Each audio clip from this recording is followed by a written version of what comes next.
Olá, oitavo ano, eu espero que vocês estejam bem.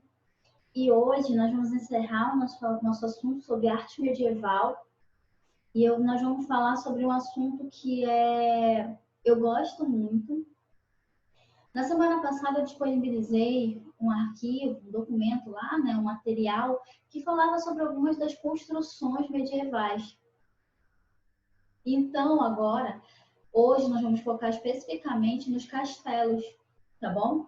Então, hoje nós vamos ver alguns exemplos de castelos medievais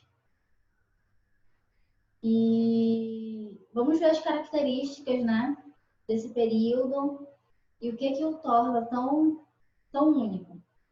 O primeiro exemplo é o que a gente precisa entender. Os castelos estão situados, na maioria das vezes, em Inglaterra, na França, tá bom? São os principais ali. Aí, o primeiro exemplo é a Torre de Londres, na Inglaterra, um ponto turístico importantíssimo. E aí nós já começamos a ver as características que formam o castelo, que é as torres, né? Essas grandes colunas com esses picos. E olha só, esse como se fosse um zigue-zague aqui em cima, que também é muito forte nos castelos. Percebam a altura e a quantidade de janelas. Nós temos que perceber que aqui nesse período nós não tínhamos energia elétrica. Então, o número de janelas influenciava grandemente a iluminação do local. O nosso próximo exemplo é o Castelo de Windsor, na Inglaterra também. E aqui está o castelo. E aí nós vemos de novo as mesmas características. Uma quantidade muito grande de janelas, o zigue-zague aqui em cima, né, o desenho, as colunas, a altura, tudo isso são as características. Aí nós vamos para o castelo de Warwick, na Inglaterra também. E aí, esse castelo, você percebe que ele já está em uma região mais montanhosa. Era uma das características também. Muitos castelos foram construídos em regiões como essa. Aí nós temos o castelo de Lincoln, na Inglaterra também. Aí você vê de novo as mesmas características. E uma característica importante também é essa questão do rio aqui passando. Era muito comum que, por exemplo, para que você pudesse chegar no castelo, você tivesse que passar por uma ponte que passava sobre um rio. Então, é uma característica forte também, ok? Mais um exemplo de castelo. Aí aqui nós temos o Castelo de Praga, que fica na República Tcheca, tá ok? Aí aqui já é um castelo, olha, com mais picos, mas ainda assim nós vemos, olha a quantidade de janelas que nós temos. E percebam que a estrutura nem sempre é uma estrutura única. Na verdade, é um entorno, e dentro desse entorno nós temos uma série de outros cômodos que fazem parte, né?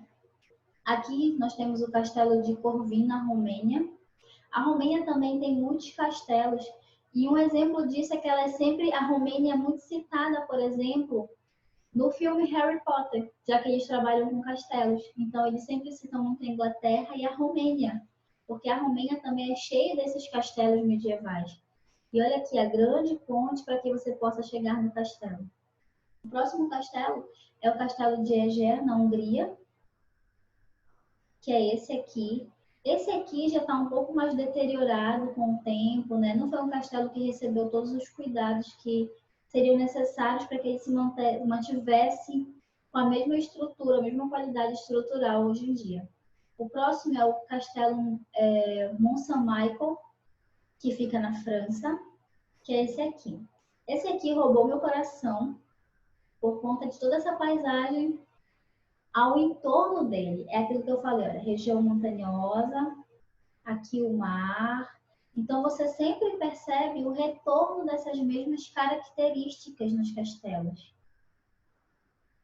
Castelo de Bran, também na Romênia.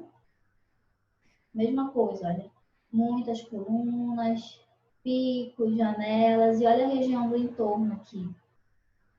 Um dos poucos países que fez realmente cidade ao entorno do que eram esses castelos foi a Inglaterra, mas uma grande parte desses castelos em outros países, como é o caso da Romênia, da República Tcheca, da França, eles ainda estão isolados por conta da região em que eles foram construídos. Castelo de Coca, da Espanha. Esse aqui me chamou a atenção por conta dessa estrutura. É uma estrutura bem diferente do que nós estamos acostumados, porque olha, você percebe aqui poucas janelas, e olha só como essa estrutura inicial é baixa, se a gente for prestar atenção. Ela é mais baixa do que as outras que nós vimos anteriormente. O Castelo de Malbork, também na Polônia, que é esse aqui, tá bom?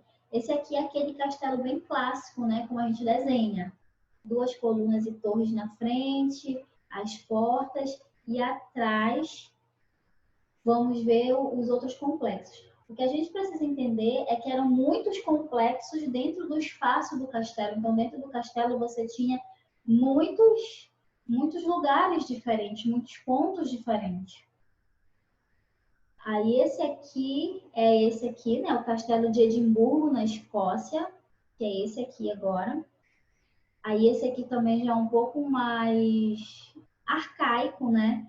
A estrutura dele é um pouco mais simples, se a gente for prestar atenção nos outros. Agora, uma coisa que a gente precisa tirar esse mito é de que os castelos eram luxuosos. Nem todos os castelos eram luxuosos. Por quê?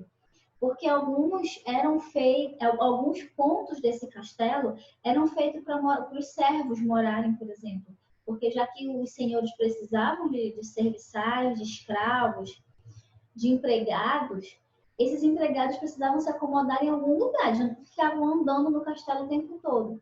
E é claro que esses locais não eram cheios de luxo, como eram dos senhores ou da realeza.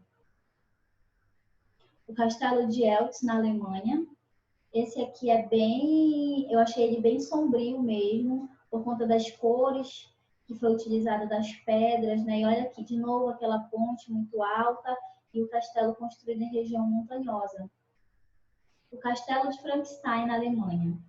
Esse aqui é um clássico, né? Porque tem muitas histórias acerca do castelo. E a história realmente aconteceu, não como a gente vê nos filmes, mas ela aconteceu. Foi aqui que o Dr. Frankenstein decidiu fazer as experiências com os cadáveres, né? Tentando trazê-los à vida e tudo mais, da forma como nós já vimos em muitos lugares. Mas realmente as experiências existiram com os cadáveres e foi feita aqui neste castelo. É claro que o castelo já está muito deteriorado por conta do tempo e de todas as crises que sofreu na época, ok?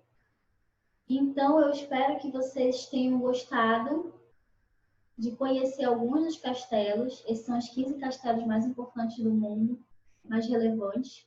E nós nos encontramos no nosso retorno. Continuem pesquisando e aprendendo muito sobre o período medieval. Ok?